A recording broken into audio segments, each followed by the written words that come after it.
Hello, fellow comic book ones. This is Notman. Welcome to my channel. Hey, I'm doing a live stream because I want to do it quick and I didn't have time to compile edit. Yeah, I just want to do my little reaction. I already did a reaction video with the TM Nerdy and Geek Out with the Rosko. And I just want to do my own little take because a lot of things are floating in my head and I just want to just spit that out in this live video. So I want to do a reaction to James Gunn announcement again by myself. let's see if how this will go.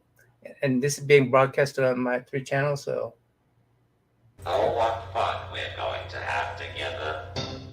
What's up, Doc? add to the stream. Let's play the dude. Tell us what you think, James Gunn. Hey everybody, I'm James Gunn. I'm the co-CEO of DC Studios. So as many of you know, DC has been disconnected in film and television for a long time. And it's one of, our jobs, mine and Peter's, is to come in and make sure the DCU is connected in film, television, gaming, and animation. That the characters are consistent, played by the same actors, and it works within one story. And if something is outside of that, like Matt Reeves' Batman or Todd Phillips' Joker or Teen Titans Go, that it is clearly labeled as DC Elseworlds. Okay, I don't know where this obsession comes from, where everything has to be connected, everything has to be consistent. Every time they try that, it just, even MCU, there's a lot of things they try to connect it, and more they try to connect, more you're gonna find the conflict. And I don't know where that obsession comes from, where everything has to be connected, everything is one one ring to rule them all. For instance, if I go to Star Wars universe, I don't mind saying something that's disconnected. I read books that are disconnected from the canon. So I don't know where that obsession comes from. Is it because MCU have succeeded in their connecting the whole universe? The DCU must also connect the whole universe.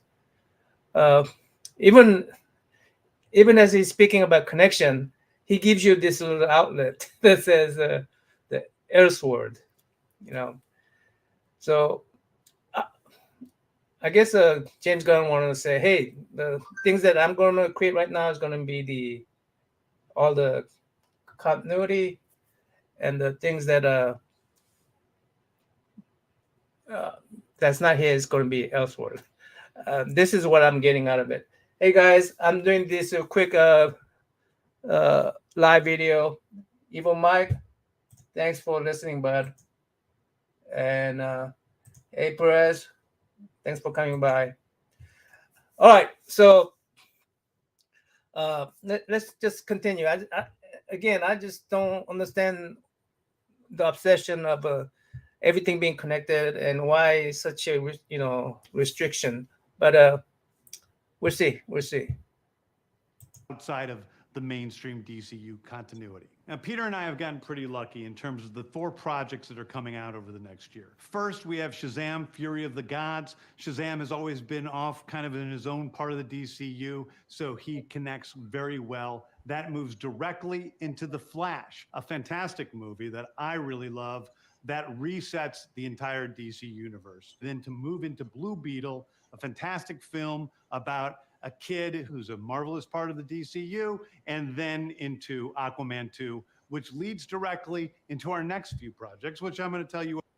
Okay, I'm really confused about this one.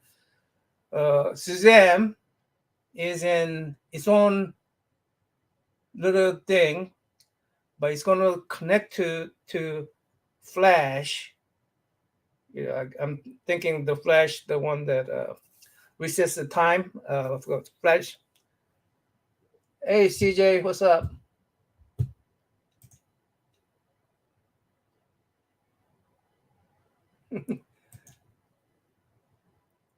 Nothing much. I'm trying to do a quick video here.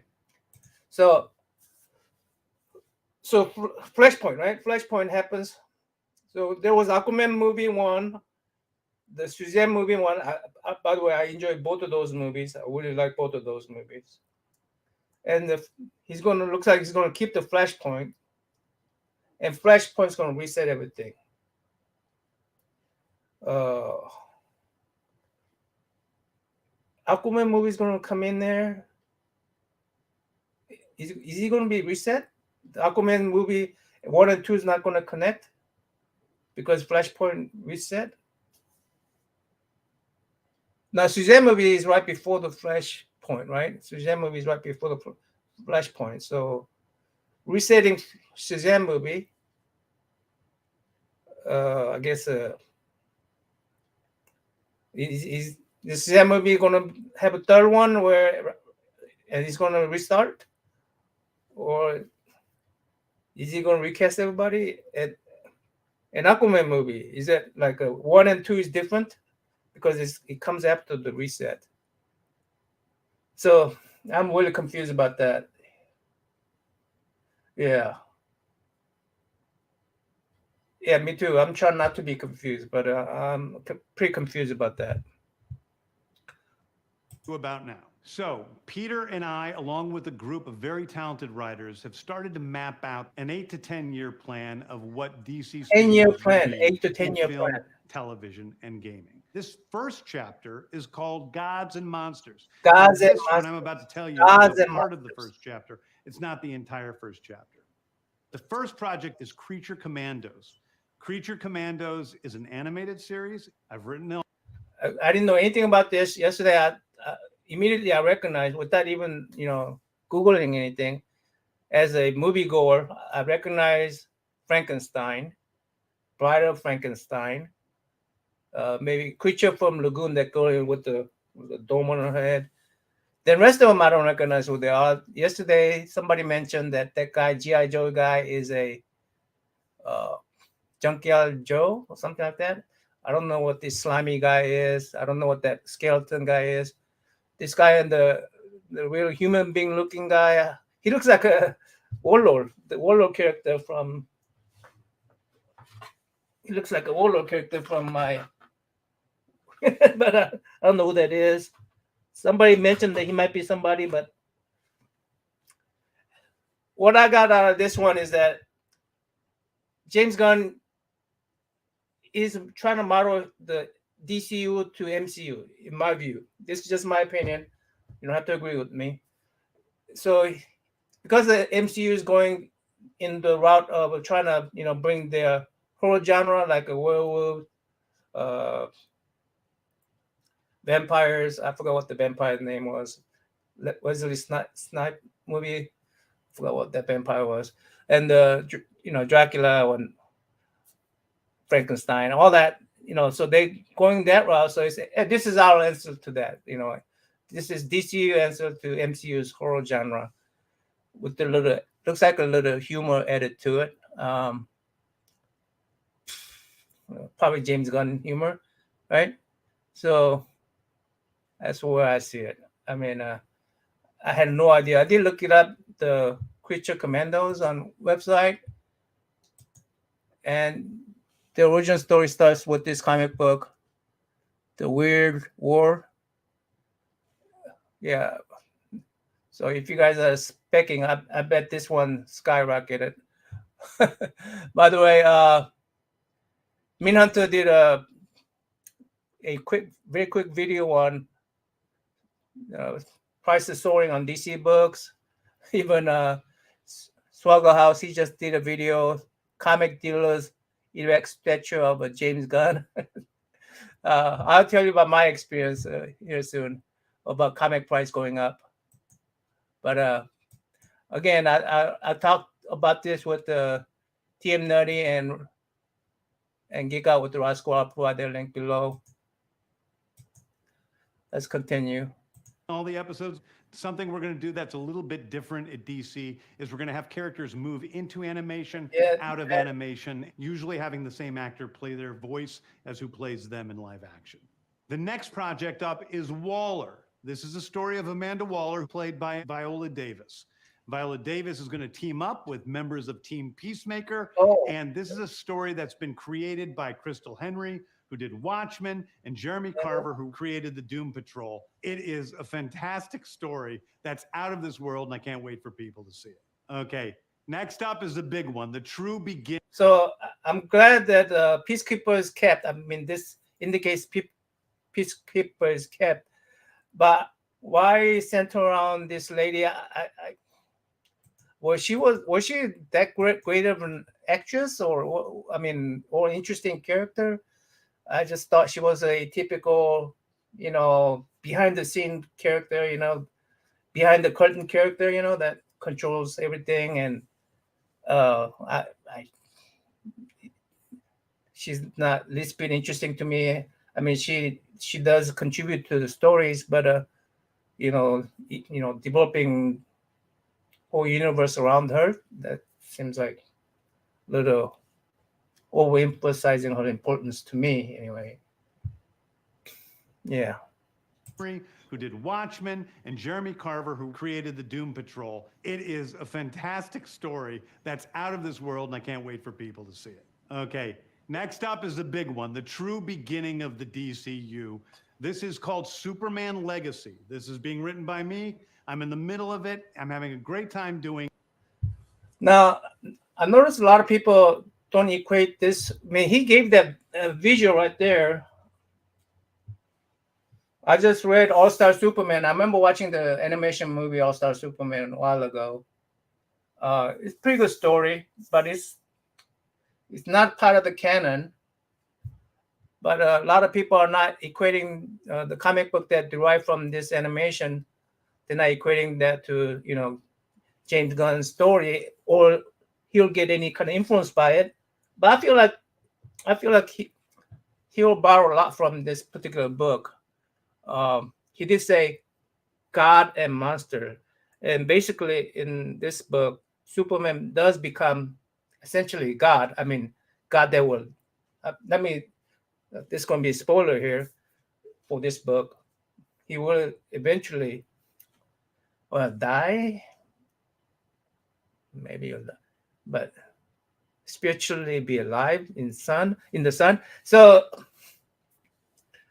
I mean that's God and monster. I mean, I don't think he's going to kill off Superman right off the bat, but I think he's going to borrow a lot from this book, because I think he does like Grant Morrison writing style. So I don't know.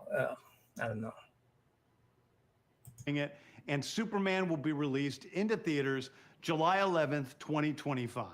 Okay, the next thing is a big premiere HBO television series called Lanterns. This is a story of a couple of Green Lanterns, John Stewart and Hal Jordan, and we have a few other lanterns peppered in there, but this is really a terrestrial-based TV show, which is almost like True Detective, with a couple of Green Lanterns who are space cops watching over Precinct Earth. Oh, who's here? Hey, Phil's here. Well, David is ordering pictures. Okay, well, God is Waller something. Alex, Superman influence. That's true. But this one again, I'm glad the Green Lantern universe is not dead. I'm glad they're going to do TV, but them doing TV on Green Lantern seems like they don't trust Green Lantern property. They're just going to do TV first. Also, this seems like an answer to Nova Corps. I know Green Lantern Corps existed far before Nova Corps did, I think, but this is answer to MCU plan to, hey, we're going to have this space cops Nova Corps. So I don't know. That's what it feels like to me. Again, I'm just trying to, in my opinion, this is my opinion, James Gunn trying to borrow the structure that's developed by Marvel within 20 years and trying to fit DC into it. Other than Batman, which is a proven property for DC, and somewhat proven property for DC on Superman, right? In it, they discover a terrifying mystery that ties into our larger story of the DCU. Next is a big movie called The Authority. The Authority is a passion project of mine. It's based on the marvelous Wildstorm characters we are now bringing into the DCU and will interact with all of our primary DCU characters. The Authority are a group of superheroes who think the world is broken and they want to fix it by any means necessary. I think it's a very different. So I looked up Authority. Of course, they derive from Jim Lee's Wildcat, and I'm happy that Jim Lee's going to be able to keep his job. Looks like they're going to keep, these guys around. Let me show you how. This is Dollar Book. Every time, because I'm a Jim Lee fan, not because I'm a fan of the story, because I like his art style. Whenever I see this book at the for $1 at Dollar Bin, I pick it up. So I have about 2 or 3 of these. But let me show you what eBay is asking for right now. They're asking for $59 for this book, the Dollar Bin book. Now this one, like I said, when I looked up the story reminds me of the superhero, how they became superhero reminds me of how Fantastic Four became a superhero. And also all this character design reminds me of X-Men characters. So I think this is James Gunn answer to, hey, we got X-Men, we got Fantastic Four. I know X-Men and Fantastic Four is coming to MCU. This is my answer, DCU's answer to X-Men and Fantastic Four. That's where I see it. And also, he talked about whatever it means to protect the Earth. That's their mentality. So this is one school like Magneto schools, that's so. Again, that James Gunn wanting to do MCU with the DCU properties is my thinking right now. Look at superheroes. We're doing a television series called Paradise Lost. Paradise Lost is a story of Paradise Island, usually known as Themyscira, which is the birthplace of Wonder Woman. It's almost like Game of Thrones with Westeros, but with all of the inhabitants of Paradise Island. The introduction of the DCU's he took out the Trinity, which I feel like Superman, Batman, Wonder Woman, that Trinity, and put one of them on the small screen. And also, it don't have to be about Wonder Woman, right? It's about Themyscira, which to me sort of answer to that little place that exists with no one knew that existed, like a Black Panther thing. Yeah, that's what it feels like to me on that one. Yeah, Stormwatch was on New 52. Batman is the brave and the bold. The Brave and the Bold is the story of Batman and his actual son, Damian Wayne. This is based on Grant Morrison's great comic book run. Damian Wayne is my favorite Robin. He's a little assassin who Batman tries to get in line. And so this is the story of the... So one of the YouTubers I watched was saying that, hey, Superman's going to be Superman Legacy story. He assumed that Superman Legacy story is a new origin story. And he complained because Batman with the Damian is a much older Batman, and his opinion is that, which I agree with, that Batman and Superman should be about same age. I mean, they should parallel. They should keep each other in a continuity, right? Because those two guys are their main property. But because Batman is old here, because that's his fourth Robin basically, and Superman's origin story, he thinks that they don't match up. And I think Superman's not going to be origin story. Again, I think Superman's going to be based on Grant Morrison style Superman on that All-Star Superman. That way they do match up age-wise. It's a much later Superman, just like this Batman. Because this sort of tells me that Superman is going to be later Superman than early Superman. That's my thinking. I don't know how it's going to go. I'm just recording my, thoughts and see how much of it will come true or how much it will, be all messed up. The two of them, and the beginning of sort of the Bat family in the DCU. Next up is a TV series called Booster Gold. Booster Gold is one of comics' really popular cult heroes. He is a fascinating guy. He's a loser from the future who uses future technology to come back to present day and become a superhero so that people will love him. It is basically the superhero story of imposter syndrome on an HBO Max series. One of my Joel from the Comics gonna love Booster story, right? I mean, I know he loves Booster Gold, but I also know he hated James Gunn canceling Henry Cavill as Superman. So I'm really looking forward to Joel's take on it on this thing a couple of days from now. So I'm looking forward to that.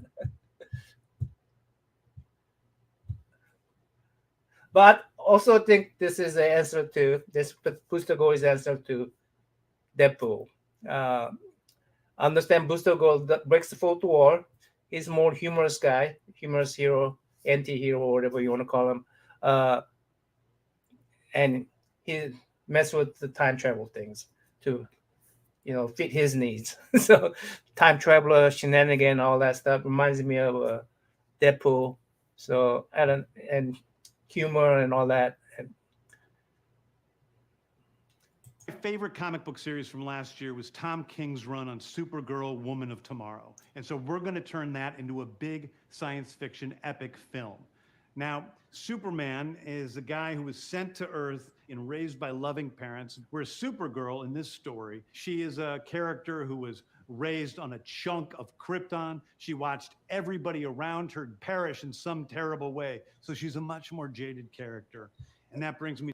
So Supergirl, I watched this immediately after they announced this because I could tell you I watched it immediately because there was no comments in there. I think there were like definitely less than 1,000 views on it. No comments. I mean, if they did have comments, it was 2 or 3 comments in there. So I know I watched it right after he announced it, and I decided to because he just named it. I mean, there was no guessing about what comic book he was gonna do a story on. He named the comic book, right? So I decided to check on my comic shop. That's where I shop at, and that was like 20 to 30 minutes after, no, including time I watched, however long that video was, about 20 minutes, less than 20 minutes passed by, and I went to my comic shop, and they had this book, Supergirl, Woman of Tomorrow, at $20 each. They cut on really quick, right? And when I check on eBay, people were still selling for $4 each, and yeah, $4.49. They're out of stock. eight of them he sold out. This guy, I bought $4.49 from this guy right here. I just decided to buy one. I thought about buying. He had like 7 or so. I thought about buying all, but I didn't want to play that kind of game. So I just bought one, and he changed his price to $14.99. So he caught on later on. I don't know how. I'm glad I have one copy in my one and done box. I need to do my one and done. Do my one and done analysis. That reminds me, I haven't done my one and done analysis.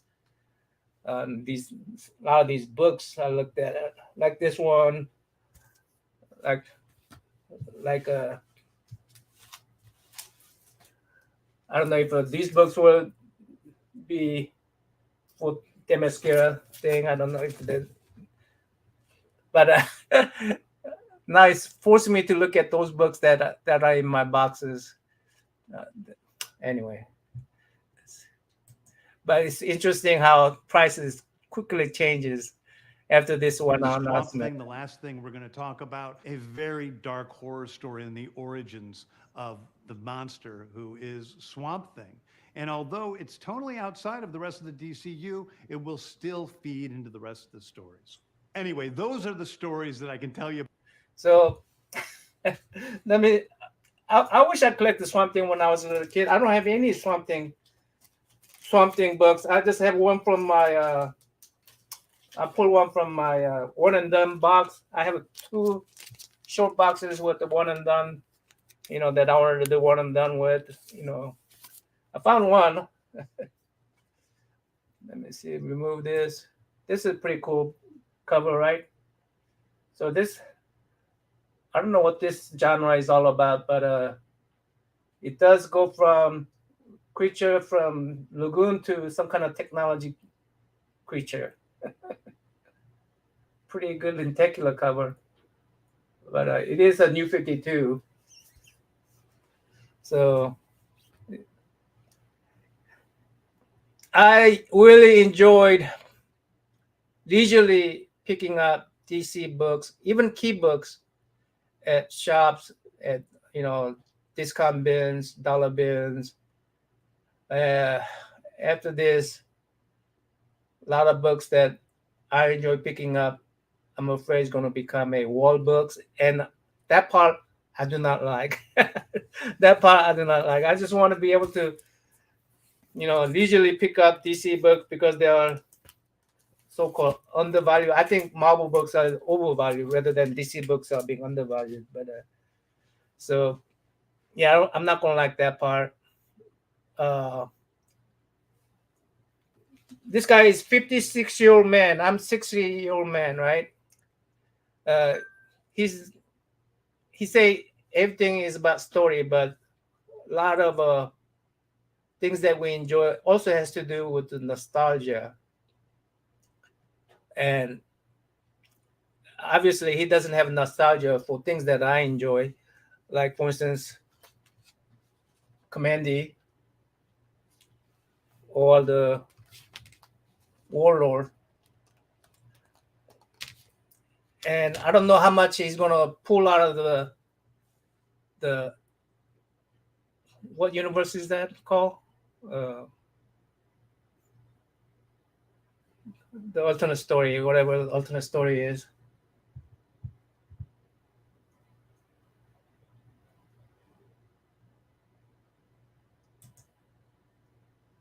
Yeah, New 52 Madness.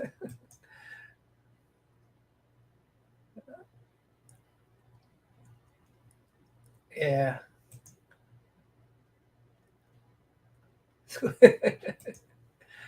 It, Elseworld, yeah, Elseworld. Thanks. Okay, yeah, Elseworld. So I don't know how much Elseworld he's gonna pull out. Uh, because the things I like probably gonna end up being not the continuity.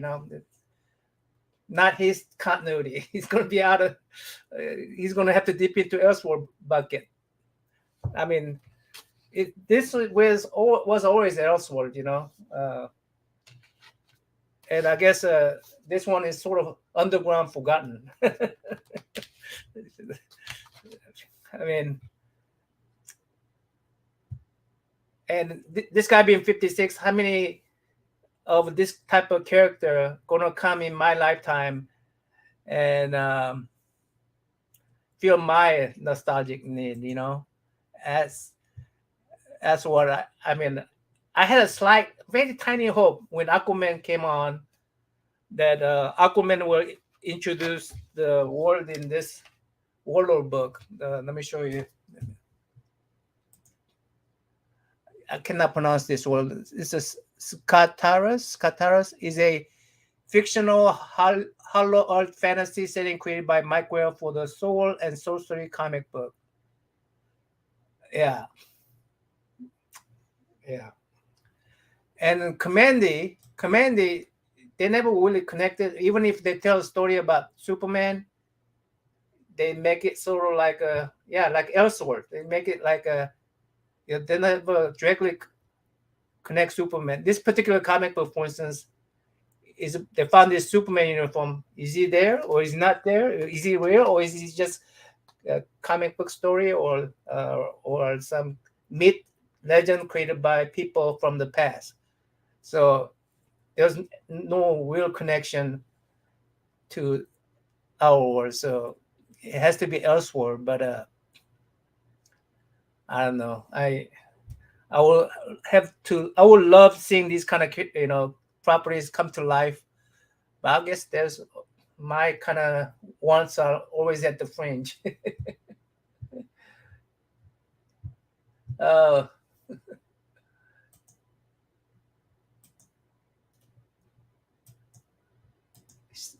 Civil War was about to close for the good. I think between 40 to 80 years old. Good point. Thanks, thanks, psychedelic comics. Uh, World is a modern comic. Yeah, yeah. Yeah, yeah, it is up to, yeah. My hair, I got a haircut.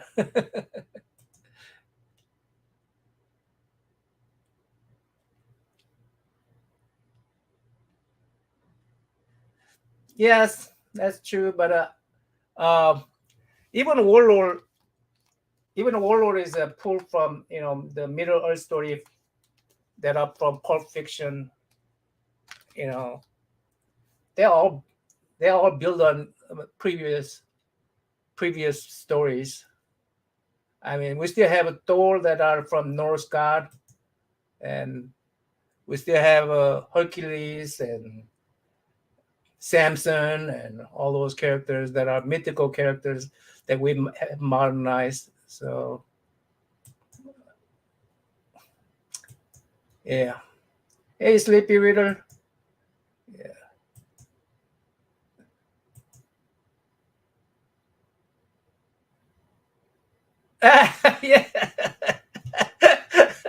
Yeah. Warlord is in modern.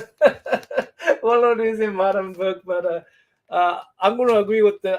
I just finished reading that first book, and I'm going to agree with the Sleepy's disappointment.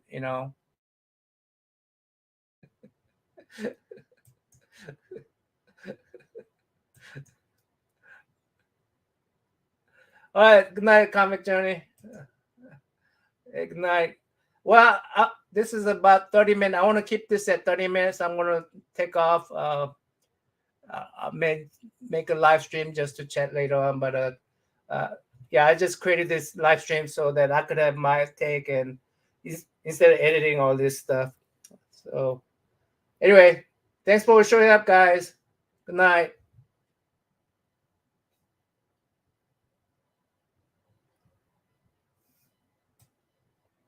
Me neither.